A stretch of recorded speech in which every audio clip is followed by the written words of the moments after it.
Hello বন্ধুরা, কেমন আছো সবাই? তো চলো, কাল রাতে আমি করেছিলাম পটল চিংড়ি আর সাথে অনেক কিছু রান্না করেছিলাম, সেটাই তোমাদের সাথে শেয়ার করব। তো এখানে দেখো, আমি আলু পটলটা ভেজে নিচ্ছি পটল চিংড়ির জন্য। আর এখানে হচ্ছে মিক্সড ভেজ। আর এখানে আমি রসুন থেতো করে নিচ্ছি। আর এখানে দেখো, আমার রসুন থেতো করা হয়ে গেছে। এখন আমি কিছুটা পরিমাণে আদা থেতো করে নেব। আর এদিকে আমার আলু পটলটাও ভাজা হয়ে গেছে, নামিয়ে নেব।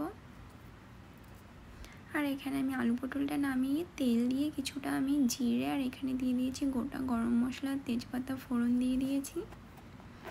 এখন আমি এখানে দিয়ে দিয়েছি থেতো করে রাখা আদা। এখন আমি দিয়ে দেব থেতো করা রসুন।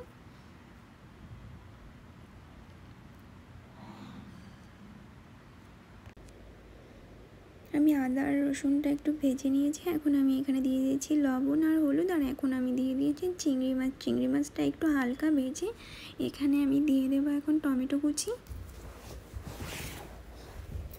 টমেটো কুচি দেওয়ার পর এখন আমি এখানে দিয়ে দিচ্ছি ধনে গুঁড়ো আর জিরে গুঁড়ো।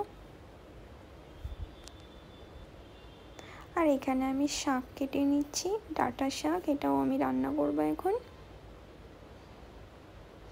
আর এদিকে দেখো, আমার চিংড়ি মাছটার সাথে মশলাটা প্রায় হয়ে গেছে। এখন আমি ভেজে রাখা আলু আর পটল অ্যাড করে নেব।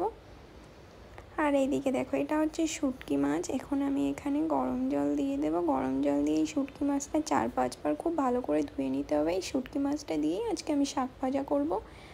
আর এদিকে দেখো, আমার আলু পটলটা কষানো হয়ে গেছে। এখন আমি সাইডে গরম জল করেছি, আর এই গরম জলটাই এখন আমি তরকারিতে দিয়ে দেবো। আর এদিকে দেখো, আমার মা শুটকি মাছটা ভালো করে ধুয়ে দিচ্ছে। আর এই শুটকি মাছটা কিন্তু বলতে পারো আমাদের বাড়িরই। আমাদের বাড়ির বলতে আমাদের এখানে একটা দাদা থাকে পাশে, সেই দাদাটার বাড়ি হচ্ছে সুন্দরবন। সে কিছুদিন আগে বাড়িতে গেছিলো, তাদের বাড়িতে পুকুর আছে, তো সেখান থেকে এই মাছটা ধরে বাড়িতে শুকিয়ে এনেছে। তো এখানে দেখো, আমি তেল দিয়ে দিয়েছি। তেলে আমি কালো জিরে আর রসুন ফোড়ন দিয়ে দিয়েছি। এখন ধুয়ে রাখা শুটকি মাছটা দিয়ে দিয়েছি, আর কাঁচা লঙ্কা চিড়ে দিয়েছি, লবণ আর হলুদ দিয়ে দিয়েছি। এখন মাছটা ভালো করে ভেজে নেব। আর এদিকে দেখো, সাইডে আমার পটল চিংড়িটাও রেডি হয়ে গেছে। এদিকে আমার মাছটা ভালো করে ভাজা হয়ে গেছে। এখন আমি এখানে শাক দিয়ে দেব।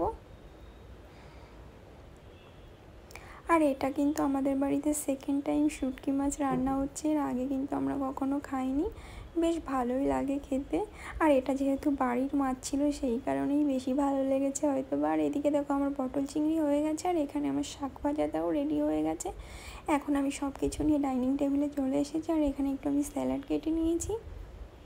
এখানে দেখো, আমার শাক ভাজা। আর এটা হচ্ছে মোচার ঘন্ট। মোচার ঘন্টটা আমি বানাইনি, আমার দিদি বানিয়েছে, আমার দিদি দিয়ে গেছে। আর এখানে মিক্সড ভেজ, আর এখানে পটল চিংড়ি।